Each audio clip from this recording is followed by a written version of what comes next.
I'd like to start by introducing my panelists and hand the microphone over. I was reflecting earlier that 50% of my panel have now given the opening address at IC3. So we're doing quite well, so Claire, you're next year. But I'm really, really pleased that we're able to have such an experienced group of university representatives who can offer a really important perspective for you as counsellors as to how your students will be assessed differently from different systems. So we'll go down the line, someone can say hi, and then we'll get on with the presentation. Hello, my name's Claire Edge. I'm the Student Recruitment Manager based at the University of Cambridge. Hi everybody, I'm Jim McLaughlin with Drexel University and IC3. Hi everyone, my name is Sheena. I represent IE University, an international university in Spain. Hi, I'm Nilanjana Shihn. I'm the Senior Advisor for Trinity College Dublin. It is based in Ireland, and I'm based out of Delhi. Thank you. Thank you, everyone. So the purpose and the plan of what we're going to do today is that I have made up 3 students. 3 interesting students with interesting stories, but they are only figments of my imagination. They do not exist. And I'm going to give you an overview of these students, and on a link that I will share with you, you can access pretend application materials for them. So counsellor letters, teacher letters, standardized testing, IB predictions, these kind of things. And then, done actually quite quickly because we're time pressured, you will hear from the 4 university representatives as to how they would treat that applicant in their admissions process. And the idea is to hear words of wisdom from people who do this day in and day out, and to get a sense of how one particular student might be better served looking at one country's admissions process than they might be in another's. Before we do that, you need an overview of actually how these universities do assess applications, and actually some of the important characteristics of each university. So we'll go in alphabetical order, and we'll head back to Cambridge. Okay, so I'm going to tell you a little bit about the University of Cambridge. So hopefully you've all already heard of us before. We're consistently ranked in the top 5 universities across the entire world. We're also part of the Russell Group, which is like the UK's equivalent to the Ivy League. And we're a research-led university, so what the professors are researching at the university, that's what students will be learning, even at bachelor's level. We offer all the standard types of teaching at the university, so big lectures, seminars, practical classes, but students can also expect to have supervisions, and these are small group teachings. So it might be the student and maybe 1 or 2 other students with an academic member of staff. So students really get that kind of close academic contact and one-on-one supervision. We're what's known as a collegiate university, so we're the University of Cambridge, but then we're made up of many different smaller colleges. And they're kind of small academic communities, and each student and each academic member of staff is a member of one of those colleges. And that kind of gives them this additional community and support throughout their time at the university. We're a generalist university, so we offer a wide range of subjects, particularly the more kind of traditional subjects you can expect to find at a university. So how are we assessing applications? So students will have to apply through UCAS, which is the application system that all UK universities use. Students will have to choose a particular course to apply to, and we will assess them only for that particular course that they've already chosen and applied to us to study. They can apply to a specific college within the university, or they can make an open application. And there's no advantage or disadvantage in doing either. There's lots of information online about the different colleges, but they are a lot more similar than they are different. All the admissions decisions are made by those colleges and by the academic members of staff who are affiliated to the particular colleges within Cambridge itself. There's a pool system, so that means that students aren't disadvantaged depending on which of those colleges they apply to. If that college has been particularly popular in that year for the subject that that student's applied to, then we have a kind of internal system, a way of moving students around, so they still get the equal opportunity of being admitted even if they apply to a very popular college. And all of our courses now have admissions assessment. So this is an assessment, a test if you like, that students will need to take before they make their application. So what are we looking for in students? We're really looking at students from an academic point of view. So we're wanting to know how are they doing academically at school. We're particularly interested in the last kind of 2 or 3 years at school, and also seeing that they've got academic potential to go on and continue to be successful and develop within the subject area that they've chosen to study. We want students to really have a passion for the subject, a natural thirst for knowledge and interest in the particular subject area that they've applied to. It is quite an intense learning style at Cambridge, so students do really need to enjoy the particular subject that they're going to be studying. We want students to be able to think independently, so use information that they've already got to try and answer unfamiliar questions, to be able to put together logical arguments using what they've learned at school. And the main way that we assess this is through the interviews. So we interview about 75% of all applicants. And just to highlight again that extracurricular activities that aren't related to the subject area they're applying to have no weighting in our admissions process. So just because they're, regional champion at basketball, that's not going to have any particular weighting. We're really looking at students from an academic point of view only.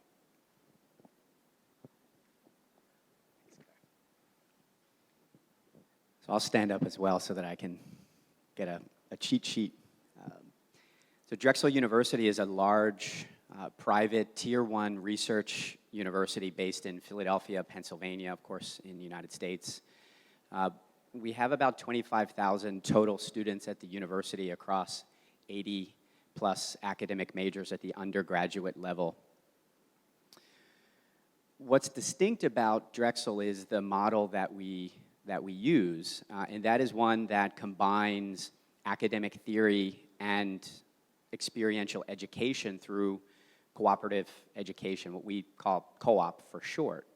And in the United States context, we're one of just a handful of universities that has a comprehensive co-op program, meaning that in all of the undergraduate degree program, students have the chance to go out and gain up to between 6 and 18 months of full-time professional work experience. So we're sharing this context because this will play a major factor in how we review admissions. So some of what I'm saying now will connect in important ways. And because we place such emphasis on that real-world learning and that application of theory to practice, it's 100 years, actually, that Drexel will be celebrating co-op this year. It was founded in 1919. We put a lot of emphasis on that. So when we think about the variation of programs that we do offer, and much like what Claire was saying, within the university umbrella, we do have a wide variety of academic offerings. So connecting to the admission process, Drexel does offer both early options, early action, early decision, of course, which is binding. And then we also offer regular decision application deadline as well. And that's the 15th of January every year. Drexel is very much committed to supporting best fit students to the institution in a financial sense as well. There's a lot of investment in merit-based scholarship and need-based financial aid for international students. Again, something that factors into that holistic review as we go through. In terms of how we do typically review, the admissions team, so for example, myself and my team, we typically are the first ones to review, and we're generalists, right? So I'm not a biomedical engineer, I have a history background, I'm not a graphic designer, but we would be doing a generalist review, and then from that stage it would move on to the admission committee, and typically on that committee sits the dean of admission, but then also representatives from the program to which the student applied. So that's also relevant in the context of our discussion today. Thanks. Oh, I got a couple more here. Right, so the holistic review, this is a critical aspect, and I think we were just talking before the session that one of the reasons why this particular discussion is so valuable is because, and I know like many of my colleagues, when we're visiting schools and we're talking directly with parents and students, what's the most common question that I get? You probably know, what's the minimum SAT score that I need to be admitted to the university? So what that triggers in me is my teacher and counselor comes out and I say, well, okay, well, how much time do you have? Because we need to really have a philosophical discussion about how we prioritize our admission review. So I think for not just new counselors, but for experienced counselors as well, a refresher that not just in the American context, but especially in that context, I think that holistic review of looking at all of these components is really critical. Now, the academic foundation is always going to be the biggest piece, that we're going to look at. But I think through the discussion and talking about Tom, Pauline, and Sally, we'll be able to illustrate how we're utilizing the different aspects of holistic review. Did I get them all, David? Okay, thanks.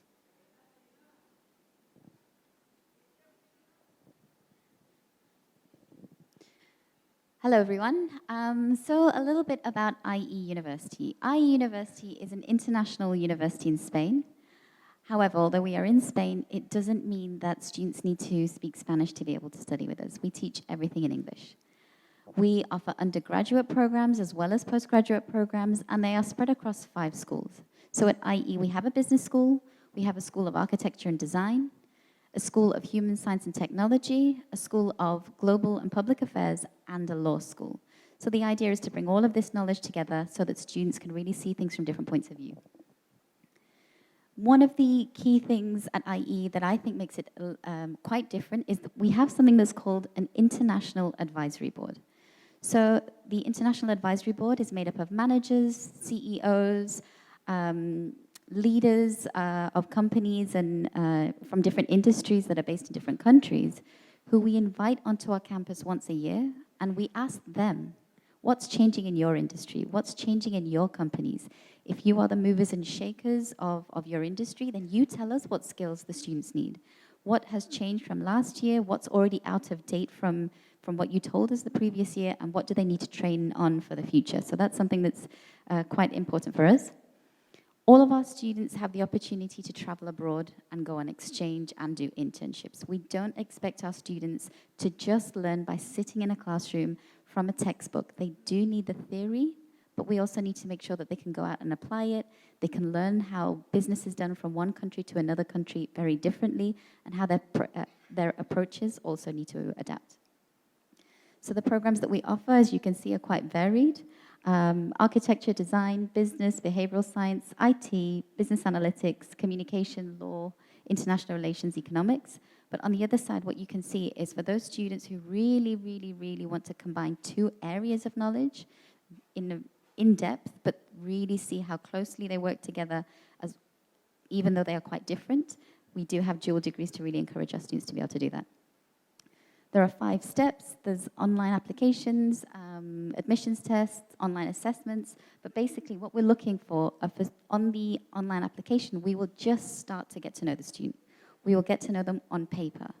Then what we actually do, we have an international office. Subhashri, are you here? We have an international office right here in Mumbai. And that's where we get to meet our students. We get to know their personalities a little bit better. And we have also gone on now to offer an online assessment, because we only know our students on paper at that point.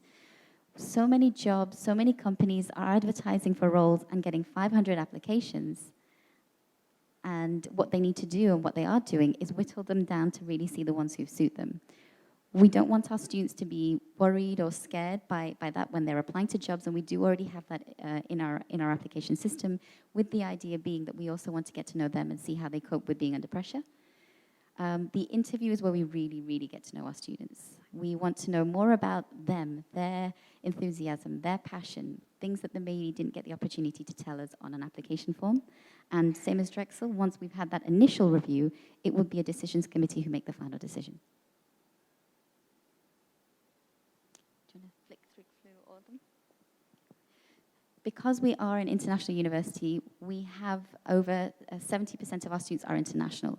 So the idea there is students have to be very, very open and welcoming to the fact that they could be sat in a classroom where everybody is coming from a different country, from a different background, a different opinion, a different idea, and be very open to say, well, I know a lot, but there's so much more I need to learn.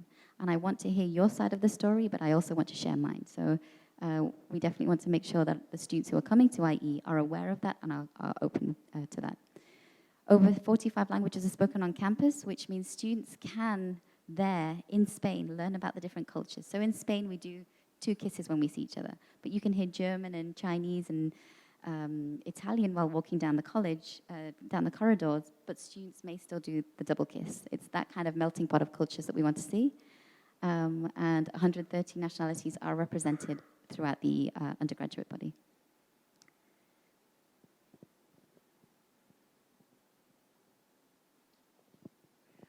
I'll take this side. It would be easier for me to look at the slides. So Trinity is an ancient university. We are similar to Cambridge. It is one of the 7 ancient universities.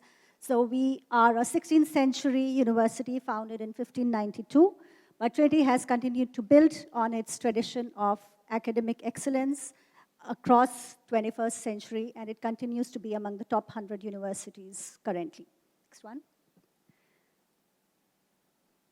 So this is a quick snapshot of what Trinity is. It is a research-led university, recipient of largest amount of research funding, and the only Irish university which is a part of the prestigious LERU. It's the top-ranked university in Ireland, and the first in Europe for producing entrepreneurs. So it's very, very focused on entrepreneurship, just as Ireland is. So Ireland is the most entrepreneurial country in Europe, and Trinity is the most entrepreneurial university in Ireland in terms of the number of successful startups that our alumni have set up, and also the amount of funding that has gone into it.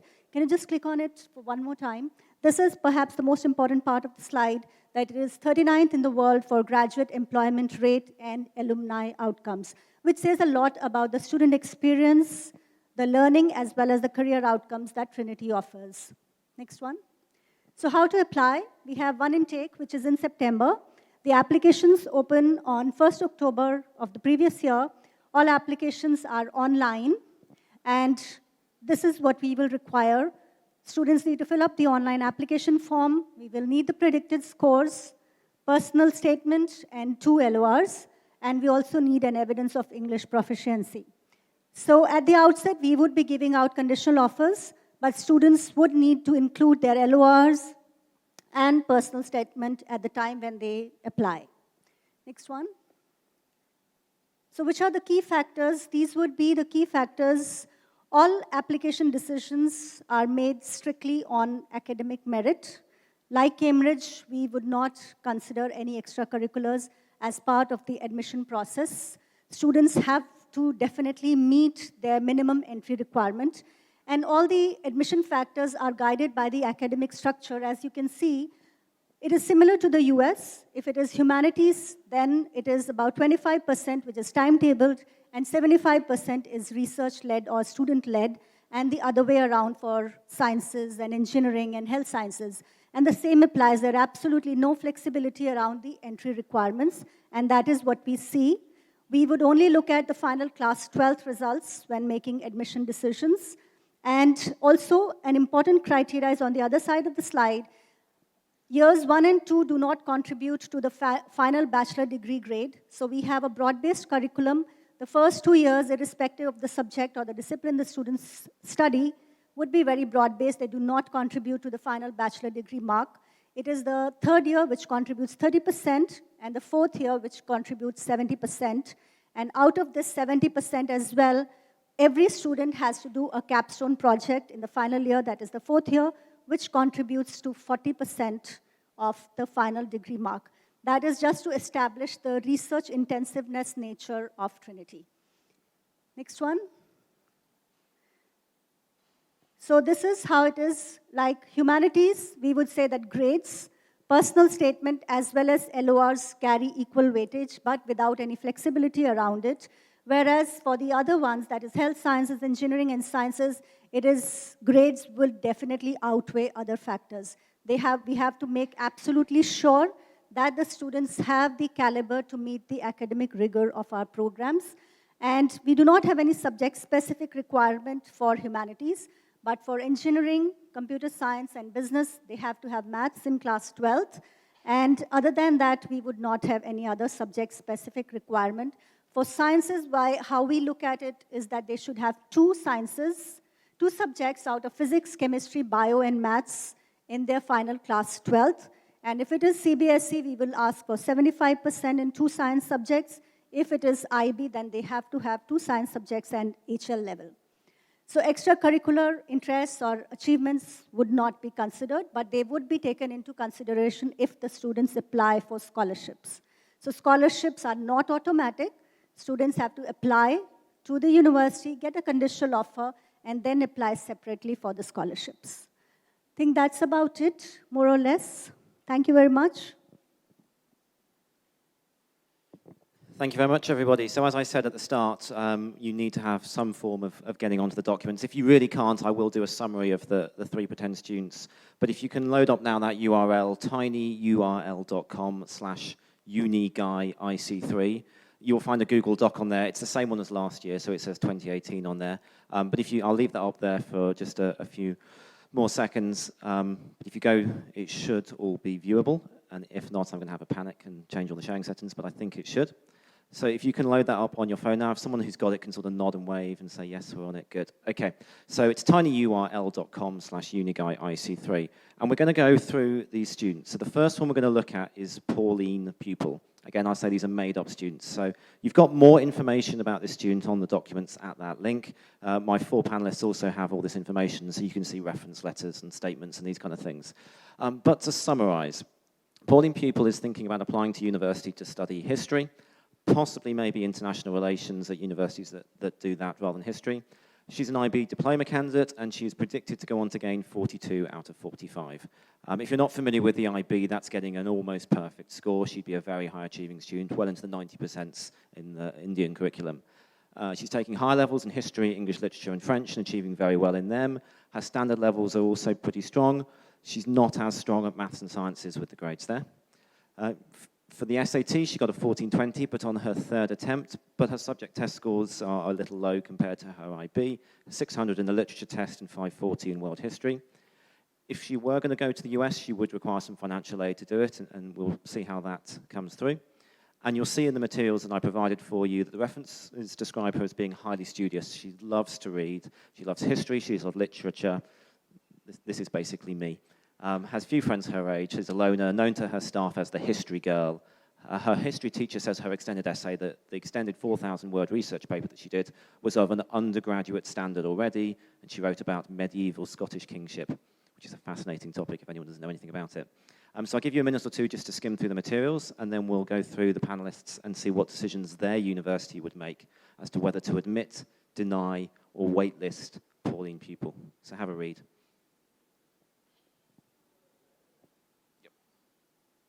There's the URL again.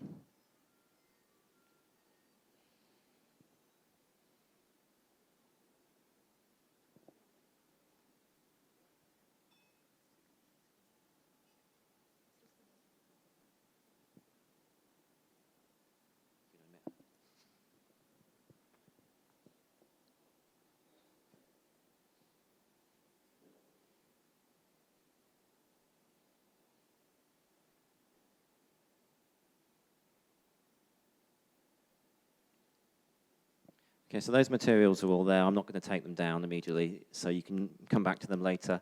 I'm realizing I probably should have remembered whatever decision you made last year in case anyone's changed their mind, which would be interesting. But we'll go down the panel. Everyone will think about the decision, explain why they've made that decision, and we might have a bit of back and forth, and then we'll have a time for some questions, just a few questions on this student, on Pauline, and then we'll go on to the next 2. So we'll start off with Claire in Cambridge.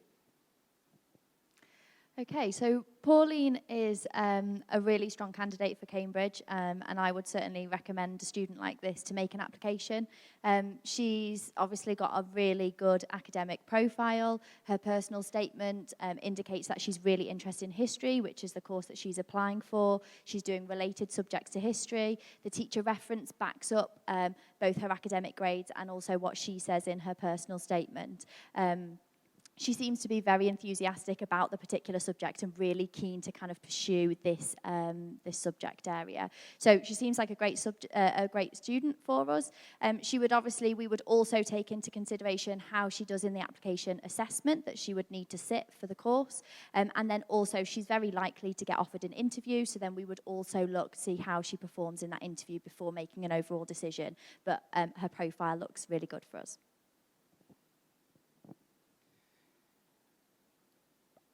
Pauline, I think, would be a great fit for our Drexel's history department. I also think she'd be a really strong candidate for admission. In looking at the academic profile, obviously it's quite strong. The student is excelling in areas that she's drawn to, but in addition to that is quite well-rounded. In terms of the SAT scores, obviously she ended up with a perfect evidence-based reading and writing, a little bit lower on the math side, but still, you know, balanced enough where I feel confident that the admission committee would look favorably on Pauline. Clearly, she's dedicated to that field. And what I'll add, I mean, and some of that is obvious, right? She's a strong student. What I'll add from the Drexel perspective is that looking at the full picture, Pauline is also involved in instrumental ensemble, and in fact, she's a bassoonist. So if you didn't get to that in the documents, I mean, that's quite rare. It's an extremely difficult instrument to play, and they're hard to find. So she would actually add a lot outside of the academic environment. So from an admissions standpoint, I think she's in really good shape. But what that also adds in terms of merit-based scholarship consideration, and in fact, the performing arts departments will consider students for partial performing arts scholarship. So I'm mentioning that because these are the different aspects that really stood out to me once we got beyond that, you know, initial level of academics. So I think Pauline, we'd love to have her. Pauline is having a really good run. She looks pretty great for IE2. It's, of course, important to see that students can cope with the course content. At IE, we don't offer a degree in history. We do offer a program in international relations. So being able to see that she loves reading, I mean, there's no avoiding that she is passionate about what she knows, what she wants to do is very important, but same as Drexel. Seeing what she does outside of that, outside of the degree program for us is very important. With 42 points, of course, we can see she's academically strong, but we're looking at what a student can bring to our student community. Our students will not just sit in a classroom, read the text, get the theory, and then go and hide in their dorm rooms. They will be the ones who will be creating new clubs at the university. They will be the ones who are creating charity events. So knowing that she's coming from the IB, we know that she will have casts, that she will have, having studied in an international environment, which is important for us. But what I will also do once she gets to interview is make sure I find out what she does outside of history, outside of reading, what she does in terms of activities, sports, and clubs too. Pauline is indeed excellent and a good fit for all of us, it seems. So at Trinity, she would definitely have a chance of being accepted, and not just to history, but an array of programs that she would have to choose from. So we offer history as a single honors. She could go for that, but she's also interested in English literature. So we have a joint honors where she could pursue history with English literature. And we also have history and pol science. So definitely she would be a great fit for Trinity with history HL and English literature HL, both with grade 7. So I think not just that she would be a great fit for us, but I think she would also have a great time at Trinity, considering that history is one of our strongest areas. Thank you. Thank you, everyone. So Pauline's done very well, and we'll come to question in a second. I just want to draw out a couple of points of that. We've obviously got a sort of two groups of universities here, two which focus almost exclusively on the academics, and two which once they're satisfied about the academics, will look at other qualities as well. Jim, to come to you, clearly her grades are very strong. Drexel is a strong history program, but there are bits in there which talk about her as being, you know, enjoying her own company, liking books, very theoretical based. If her grades were not this strong, would those become concerns for University of Drexel as to actually, she's not as strong a candidate and we have these other factors whereby we may think she's not actually a fit for the style of education Drexel would offer? It would change the dynamic of the conversation. However, what I saw in Pauline, and going back to what I'd said at the outset with regards to how we put emphasis on soft skills and communication skills and these other components that we know students will need to succeed in our system. Pauline, one of the examples that I believe it was a teacher recommendation, mentioned that she had gone and actually given a lecture, in an area. She has some qualities that where, I think socially there's an interesting dynamic for her. I think her dad was a minister, and, she didn't seem like she's spending a lot of time with people her own age, though very mature and having this, this ability to actually, put herself out there and lead. So, yes, I think it would have changed the dynamic of conversation a bit, but I think her scores would have had to have been significantly lower for Drexel to. Great, thank you. And Jim is obviously very good at his job, because I chuck the bassoon in there, because universities in the US always want bassoonists. There was a question or two in the audience. Anyone here? Yes, sir. So here they have included the IGCSE scores as well. So is that irrelevant? Okay, so on the documents, as well as the IB, we put in the IGCSE scores. So these are exams that students would take 2 years before their final school exams. Who would like to weigh in on the role of IGCSEs?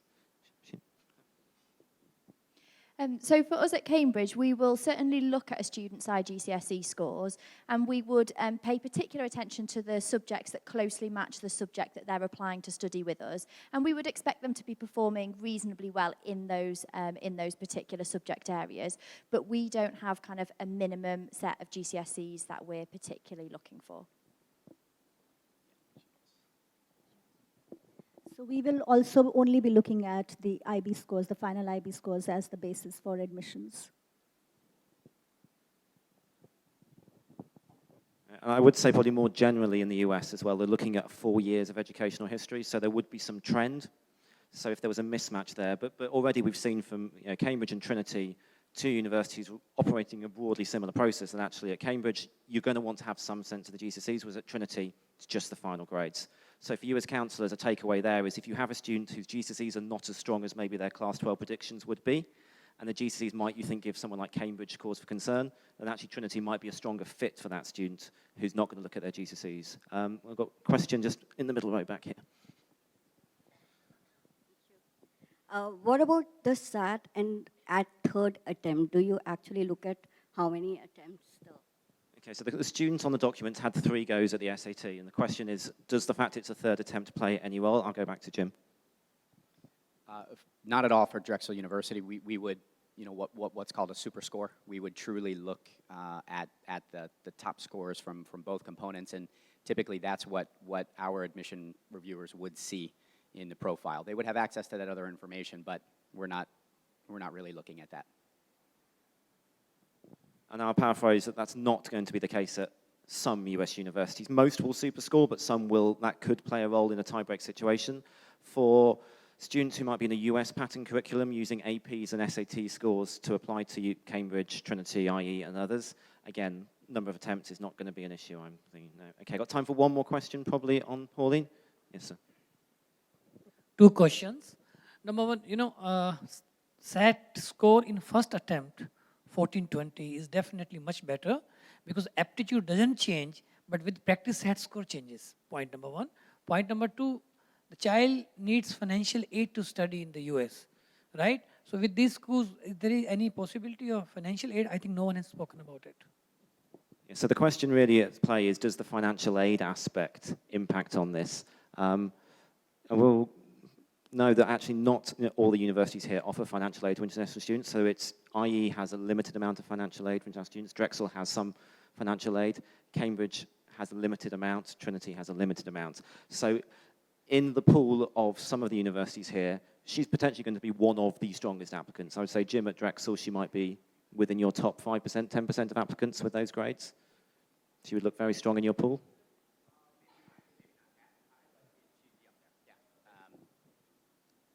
I think she would be a candidate, certainly for merit-based scholarship, and Drexel does have fairly significant amounts of aid available, need-based aid as well. I mean, that has to be applied for separately. and is typically not a factor in the admission process.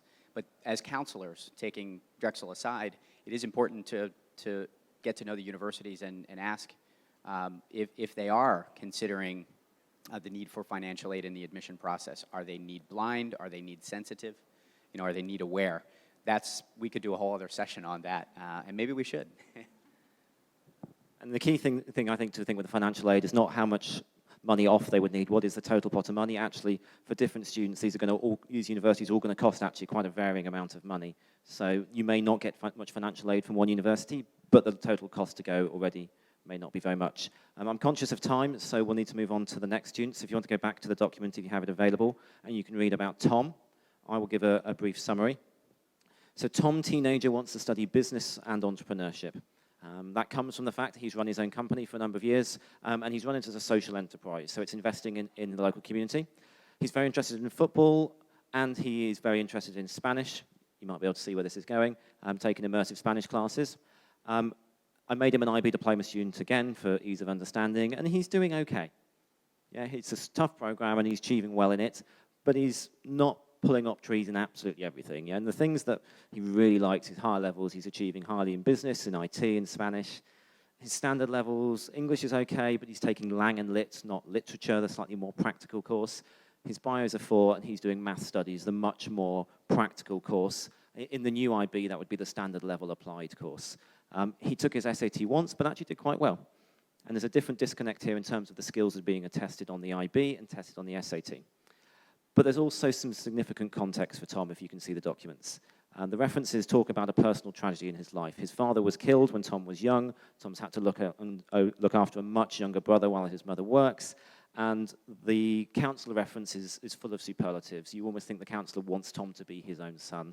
One of the best students that this person has ever taught in their entire career. So there's context to some of these numbers, which may give some slightly different sense to how some of these universities might look at Tom, and how others actually are not able to look at that context because the grades themselves potentially are going to be a barrier. So we'll delve into the review, and we'll go in reverse order. So, Nilanjana, how would Trinity look at Tom? Unfortunately, Tom would not get an offer from Trinity.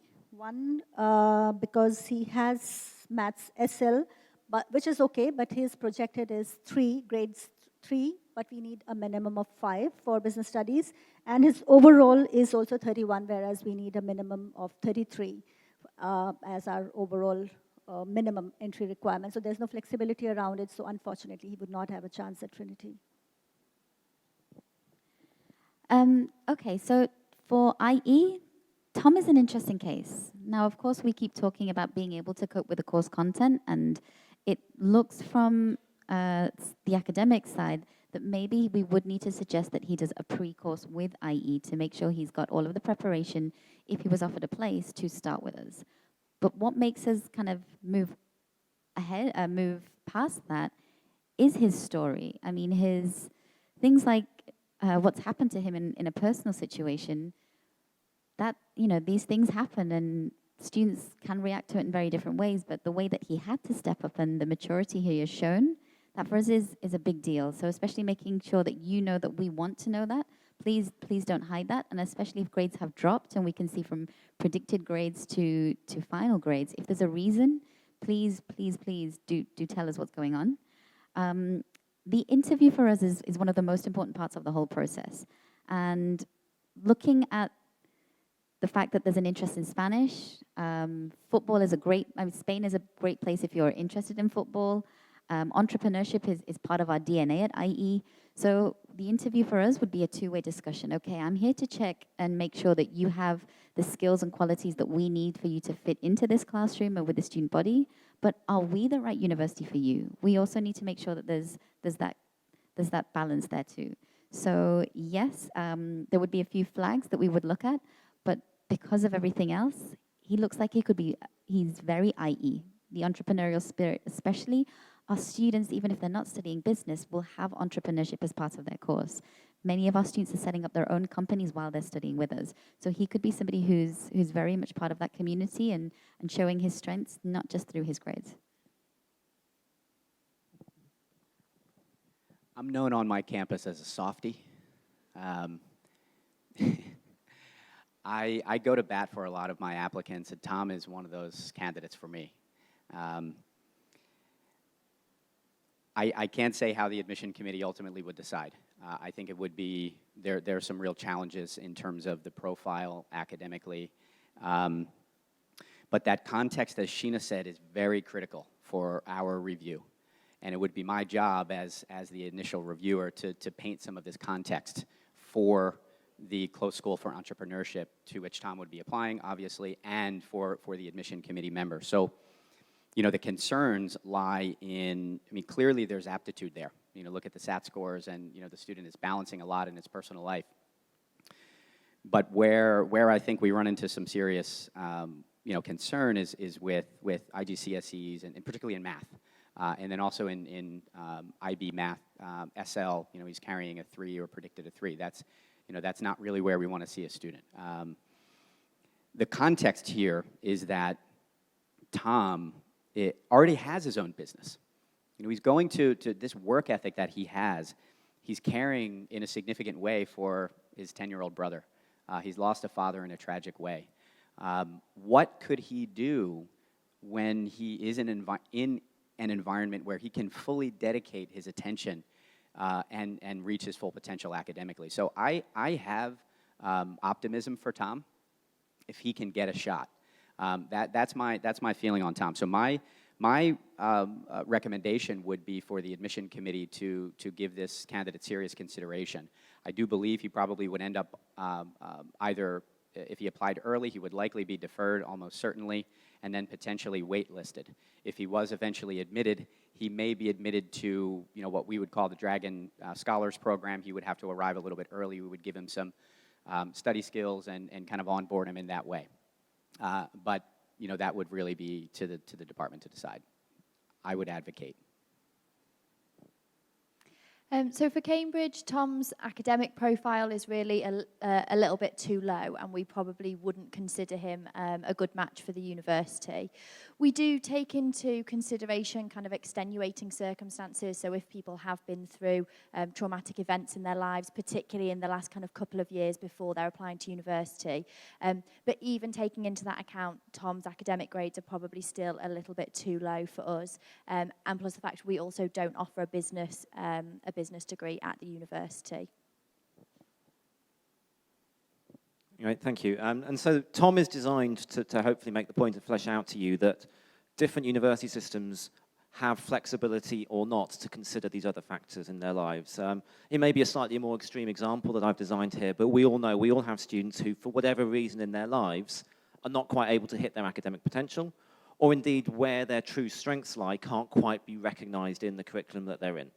And so hearing from the four here, what we've heard is that at the two universities which are able to run a holistic review, there are still genuine concerns about his academic achievement, but it's not an immediate no. He's in the conversation. There'll be follow-up discussions. I imagine at Drexel and other US universities, you might want to know a bit more from the counselor to find out, you know, what's going on in math studies here. Is a disconnect with the maths SAT? In certain university systems, a student of this kind of profile is not going to be immediately discounted. But at Trinity and Cambridge, if you heard, the grades are not where they are. Well, there is nothing more we can do. So for students in those kind of scenarios, it's important to think about putting them in a university system that's going to enable those stories to be heard, rather than the fact the grades aren't there, we're very sorry. Okay, we've got time for probably 2 questions on Tom. So I'll come just behind here. Okay, so a couple things. So like one thing that I think you said at Cambridge is that if there are extenuating circumstances in the past couple of years, those are taken into consideration. But if, like for example with Tom, or for the similar students in my school, students who have consistent difficult lives or come from like consistently marginalized backgrounds, does that change anything in terms of the academics as one? And two, I guess I did want to hear a little bit more about the limited scholarship opportunities that you talked about in Pauline's case. Okay, so the question is, yeah, how much mitigation is involved, and actually, what's the money available? So we really look at it kind of case by case for each student, so they'd have to fill in kind of a separate form about extenuating circumstances. But a typical offer would be between 40 and 42 points for the IB. a lot of people who apply to Cambridge are actually getting 44, 45 points. So even with extenuating circumstances, we may consider somebody who might be getting an overall of 38, 39. But so we would take that into consideration, and particularly if students, if they've had a particularly traumatic event, say a parent died just before they've done some exams, and that's really impacted on a particular set of exams, is really kind of when we look at this. And probably just to flesh that out a little bit, and I say as someone who studied at Oxford, that in the sort of Trinity, Cambridge, UK, Ireland thing that we're doing, the student has to step in on day one of that course and be good enough to cope. And so that's where the academic things, my first lecture as a history student in Oxford, the professor walked in with his gown on, talked for 45 minutes without any visual aids and left. And that's actually in many cases what you have to be done. So I don't think anyone from Cambridge or Trinity would be saying we don't like Tom. He is going to fail with those grades. And universities genuinely don't want to admit people where you are highly certain that they can't cope with the course. There's one other question here. Just if supposing the IB score or the SAT score in actuality goes up, so it becomes, the IB scores becomes, it's predicted, the actual one becomes 38, 39. How would this change for the university? Okay, I'll come to Trinity. So if he was actually with this profile but a 38, would that be different? So when we consider in the first instance, when they apply with these predicted scores, they will get a reject definitely. However, if they secure, they meet our entry requirements and they surpass whatever was predicted, we can review the decision and give an offer. That is a possibility, yeah. Okay, so very simple. If the student then goes on to hit these grades, then maybe it could come back for further consideration. Okay, great. We'll move on to the third student, third and last student, and I'm again conscious of time. So if you want to go back to the documents, I will give the summary as before. So this is Sally. Sally is the kind of one designed to be in the middle, which is why she comes last. She's interested in things like sports and psychology at university, behavioral sciences. Very sporty, played a lot of sports at school, very talented, particularly across country. She's a leader, so she's a school prefect. She has responsibilities. She sings, she does service, she does fundraising, volunteering. She's the kind of kid you want it. She's going to be involved in absolutely everything. She never seems to sleep. She's sort of got the Harry Potter time turner and is everywhere. And achieving, in the mid-range in the IB, 35 in there, 35 out of 42, so I've chucked that in there, so you can just see we're not out of 45 here. And standard across the board, bio, geography, English language and lit at higher level, standard level sports, science, math, and Spanish ab initio. Ab initio is Spanish from scratch in there, so she was a beginner. Took the SAT a lot, 1280 eventually, no subject tests. Has very strong references, so the references say she just always has a go at everything. She gets stuck in, she's determined, she does, makes the absolute most of her own abilities. She's referred to as a change maker. The school doesn't know how they'll cope without her because every activity is going to lose a leader. And a little bit of personal context in there as well. Her father's developed diabetes. She's taken a sort of an academic and a personal interest in that as well. So we're talking about a student who's doing well at school, is probably overachieving because her personal characteristics make her that way, but actually also has an awful lot of other things that she'll bring to a university community. She's the sort of person who'll probably run for president of about 8 different activities, as well as doing well in class. But she's not a 42 or a 45. She's doing well to get 35. So we'll start from the middle and work back. So we'll come to IE. So as you keep hearing, of course we want to see the grades, but we really want to see the other side. Students who might have the top grades and nothing of the extracurriculars, we actually might not consider as being able to admit rather than somebody else. In terms of Sally, with her 35 points, she could go on to do our psychology program, the sports, the leadership, the letter of recommendation supporting that she's interested and wants to try everything for us is important. And as a starting point, we would invite her to interview.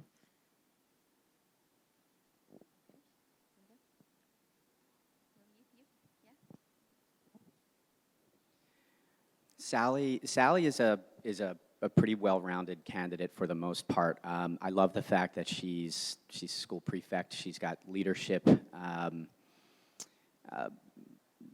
Seems to be moving into the academic area for genuine motivations. She's got some family history that's kind of driving her in that direction. The question for me is the academic fit. Sally's looking for, I think it's, what is it, sports and exercise science. So I think we would have to have a real conversation with her about what program at Drexel would be right for her. You know, I'm thinking through some of the options that we have and whether that's the BS, Doctor of Physical Therapy accelerated program. I don't know that that would be the exact right fit. Nutrition, biology, sports management. So, you know, for me, I'm getting a little bit hung up on the academic fit. I think from the standpoint of her academics, she's in a decent place, and there would be some conversation. But really, for me, it would be probably working with the school a bit more and having some conversations with Sally about where are you headed. Is Drexel the right place for you? So I don't mean to dance around the admission decision component. I think if we found the right fit for her, I think she would be a potentially good candidate for admission. However, I'm getting a little bit hung up on that fit, academic fit. So similarly to Tom, Sally's academic profile isn't really where we would expect it to be for Cambridge, and equally similarly to Drexel, we don't have a sports and exercise science program at Cambridge, so Cambridge probably isn't the best university for Sally to be applying to. Trinity also does not offer sports and exercise science. The closest fit that I would see is for her to be considered for our biology and biomedical sciences, which offer specialization in probably physiology is what comes closest in my view. Unfortunately, she would still not be eligible for it because we need 2 sciences at HL, whereas she just has 1. Although her overall 35 on 45 meets our requirements, but still she would not have a chance of getting an offer from Trinity, unfortunately. Okay, so again, we can see the sort of variety of how things are going to be played out in terms of the conversations and the fit and the different profiles on there. We've got time again for a couple of questions on this one on Sally, and then we'll move into some more general things. I can't see any hands, so we'll come for one here. This actually is about these essays and references that I'm reading through here. Are these really good, the ones that have been written here, in your opinion? Is it standard for essays to be like this? And would all references be typically positive like this? Okay, I can say they're awesome references because I wrote them, but no, I'm joking. They're not. There are some interesting bits, and actually I do this as an activity over a couple of hours training teachers. But the standard of the references will be most important in the US. I'll ask Jim just to come in on that. It's actually very interesting for me to see the difference, some of the differences between, what might be considered UCAS recommendation versus, sometimes even the more casual, friendly style that you think we might want to see in the U.S. I'm sure all of the grammatical errors in there were the students, not David's. There weren't many, there weren't many, if any. But so with regards to the references, I mean, generally these were positive, as you see. Yeah, most of the time they are positive.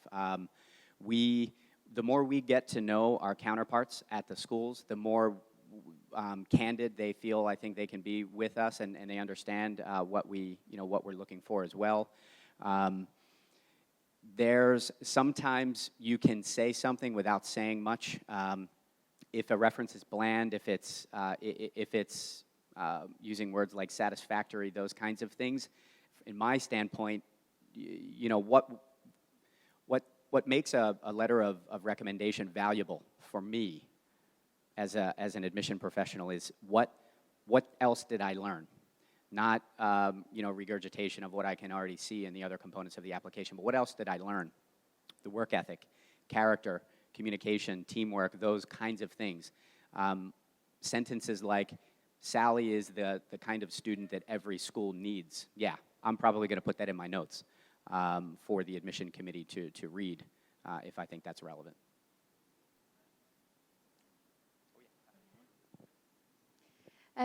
So for us, we do really value the UCAS reference, and we would look for that to kind of tally up with the academic profile of the student and also what they say about themselves in the personal statement.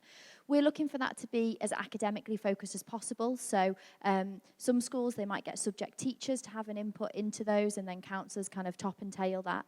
And it's really that's really where we can get the information about what's that student like as a learner, what are they like in the classroom, how are they interacting with that subject academically. Similarly to as Jim just said, we can also read between the lines. So if you don't, sometimes students or students' families can be quite pushy at applying to a university like Cambridge, and we can read if that's not really backed up by the school and by you and your colleagues within the school. Great, thank you. I'm conscious of time and being told that we have to stick to our marks and make sure we've got probably just a minute left. So I'm going to waffle for just a second and ask, whilst I do so, each of my four wonderful panelists that they can choose just one of these three students to take who would be the one that they would choose to have on their campus. I think for some of them I might know already. But the point of this session is very much as an introduction. I've been doing college counselling now for 10 years in various different contexts, and I think it's one of the really complicated things that families struggle with, is they may come from a particular part of the world or cultural background where they're used to universities selecting students in a particular way. And therefore they kind of project and think every university in the world selects students in that way. And particularly if you're used to a university system where it's all about the grades. And the highest grades you get, the different universities you can look at, sometimes the holistic review process can seem quite odd, where actually, well, what do you mean taking the SAT another time isn't going to make a difference? In fact, it might be counterproductive because it makes the student look obsessive. Whereas equally, if you come from a system that's used to more holistic review, hearing that actually, sorry, you haven't got the grades, we can't even look at anything else. I think fundamental to the counsellor's role in working with students and parents is to bring out from them, based on where you're able to look at in the world, how is your application going to play out? And you might be ideally suited to the supervision style at Cambridge, but if you ain't got the grades, it's not going to happen. So where else can we look? Okay, I've waffled for a bit, and then we'll go back down the line and say then from Sally, from Tom, and Pauline, if you can only take one, who would you take? So definitely Pauline for me.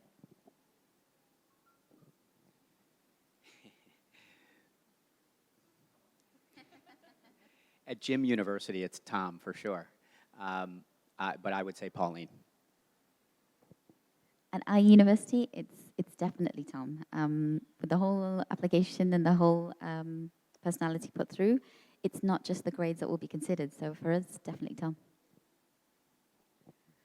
For Trinity as well, it would be Pauline. I also wanted to touch upon briefly about the LORs. So at Trinity, we would go more by the academics and also the personal statement, as long as it reflects independence of thought and passion for the subject. Even if the LOR is a borderline thing, we would not mind that. We would go more by the grades and the personal statement of the student. Thank you. Great, thank you very much, everybody. Thank you to the panelists. If you would like access to those resources, they'll stay up for a little bit. Please respect the fact that I spent time on them and the copyrights on there. I do have more detailed resources that if you would like to use with your students, please contact me to have a discussion about it. But this panel wouldn't work without the expertise of people who do this day in, day out. So please join me in thanking Claire and Jim and Sheena and Nilanjana for their time and expertise. I think we're going into a networking break now, so we can hang around for a few minutes. If you have any particular questions, you want to collect business cards. Thank you so much for joining us. I hope that was a useful session.